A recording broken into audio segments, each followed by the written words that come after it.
Hey Volvo and Polestar owners, welcome to the Tesla Supercharger Network.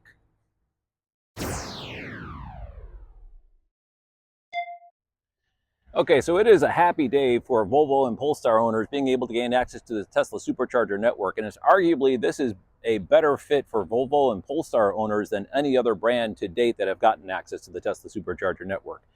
My other car is a Cadillac Lyriq 2023 Debut Edition, and this charge port door is in the driver's side front quarter panel, which means that if I come to a Tesla Supercharger like this, where the stalls, actually this one's not too bad because the V4 dispensers with the longer cables, but if it's V3 dispensers, I'm going to be taking up 2 charging spots in a best case scenario. In a worst case scenario, I could end up taking 3 charging spots if I have to park diagonally or something, because sometimes with bollards and whatnot, you can't actually reach even nosing in as far as you can. So it's a bit of an annoyance. Not only is it a bit of an annoyance, what I found is there's a lot of blowback from Tesla owners when non-Teslas are taking up multiple spaces.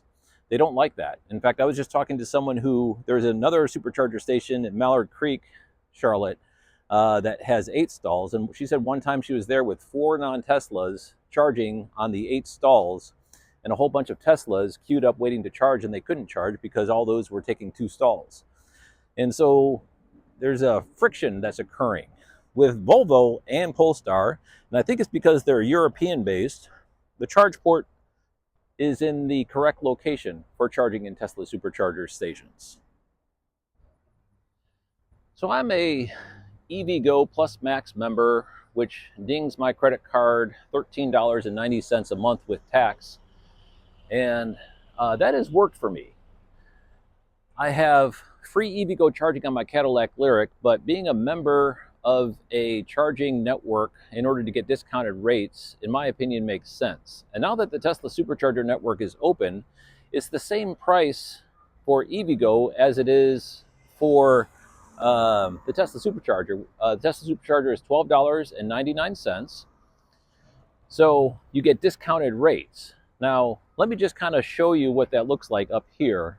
There's a significant discount, and since I don't have my phone in front of me, I can't actually show you, but I'll flash up a picture-in-picture here of what it looks like for discounted rates for members versus non-members. And because my charge port is in the right location, there's a very compelling case that if you're going to become a member of a charging network as a Volvo or Polestar owner, it most likely makes sense to go with Tesla, because you get the discounted rates and you have the ubiquitous charging stations all over. This one is brand new. It constitutes, I believe, the 5th Tesla Supercharger station in the Charlotte metropolitan area. So there's just a ton of stations all over the place. You can go anywhere on a Tesla Supercharger network. Now, only a fraction of the Tesla Superchargers are actually open to non-Teslas. For instance, in Charlotte, there's 5 Supercharger stations, but I think only 3 of them are open to non-Teslas. So this is actually the first time I've ever charged my Volvo at a Tesla Supercharger network station, which I'll capture the excitement of which in just a second. But before we do so, we need to talk about adapters.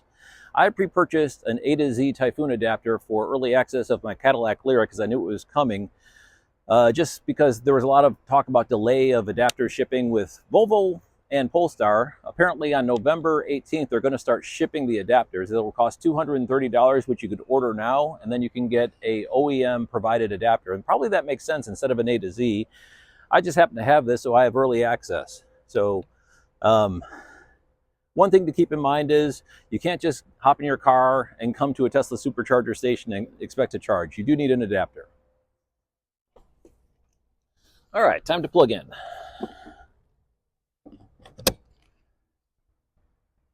Even with the V4 stalls, these cables are a little bit short, so I guess I'm going to have to become familiar with... Am I charging? Oh, I heard connectors. Yep, we're charging. All right, 10 kilowatts. I'm at 73% state of charge, so I'm probably only going to get about 60 kilowatts, but let's see. I hear the fans ramping up there with the ambient cooling and the V4 dispensers. Let's go ahead and jump in the car and take a look at the instrument console. Okay, as I said, at 74% state of charge, 53 kilowatts is about what we would expect. I'd have to drain it down a little bit more to actually see if we'd get the throughput, but I can't imagine we wouldn't, because both the adapter And the V4 dispenser should be able to output more than what this car is able to receive, which is 155 kilowatts.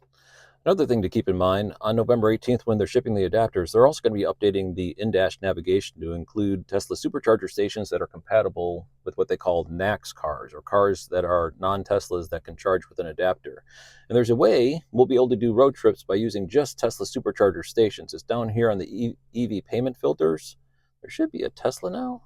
Yep, Supercharger, non-Tesla. You just go with that, and then you'll only charge at Supercharger stations, assuming that's what you're selecting as your preferred charging provider.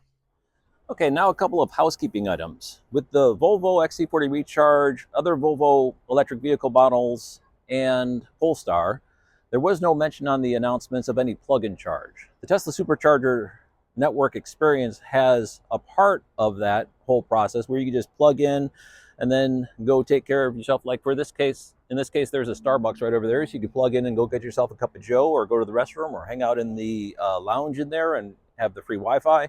So this particular station is very nicely located. But that whole option of being able to plug in and just walk away is not apparently available to us. We're not sure if that's going to be coming later or not. Secondly, there's the ability to pay through the Volvo app, which is mentioned in the press release, but they still haven't updated it to include MasterCard. So in order to be able to pay through the Volvo app, you need to have either Amex or a Visa card on file. So there you have it, a very happy day for Volvo and Polestar owners having access to the Tesla Supercharger network. And as I said, there's a very compelling case that if you're going to be choosing a charging network in order to use as a membership, the Tesla Supercharger network for Volvo and Polestar really starts to make sense, because we don't have that annoyance of the charge port being in the wrong place and taking up 2 stalls. We, as Volvo and Polestar owners, have the charge port in the right place. I hope you enjoyed this video, and thank you very much for watching.